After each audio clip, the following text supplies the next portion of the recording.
गंगा नदी के किनारे एक साधु रहते थे। वे न केवल विद्वान थे बल्कि उनके पास जादुई शक्तियां भी थी। एक दिन वे ध्यान में मग्न थे, तभी बांस की चोंच से एक चूहिया छूटकर उनके हाथों में आ गिरी।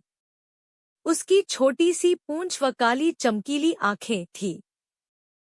उन्हें वह बहुत अच्छी लगी, पर घर ले जाने से पहले उन्होंने जादुई मंत्रों के प्रयोग से उसे एक लड़की में बदल दिया।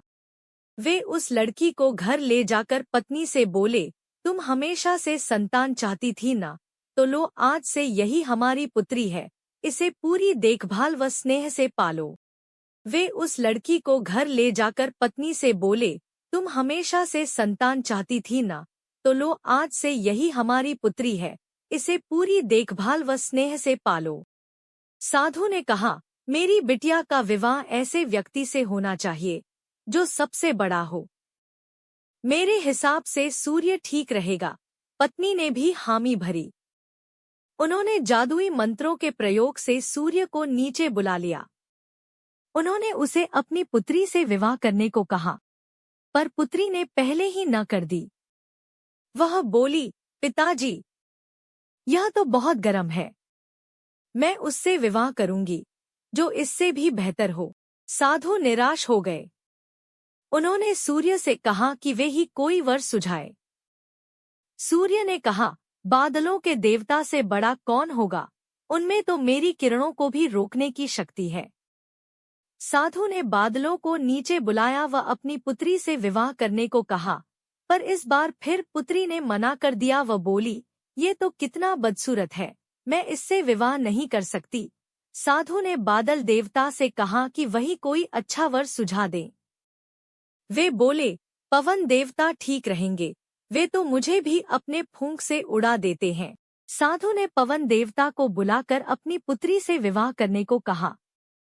पुत्री ने फिर इनकार कर दिया व बोली, मैं इससे शादी नहीं करूंगी। ये तो कहीं टिकते नहीं, हमेशा यहाँ वहाँ भागते रहते हैं।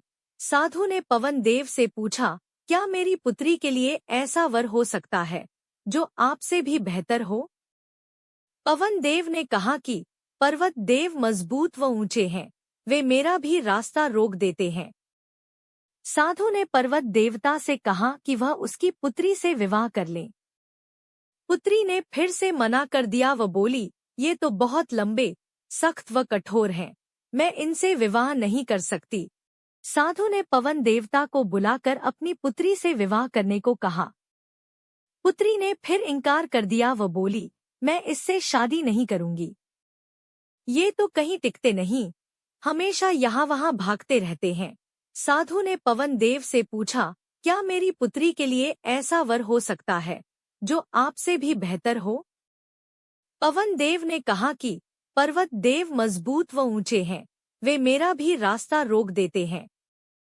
साधु ने पर्वत देवता से कहा कि वह उसकी पुत्री से विवाह कर ले।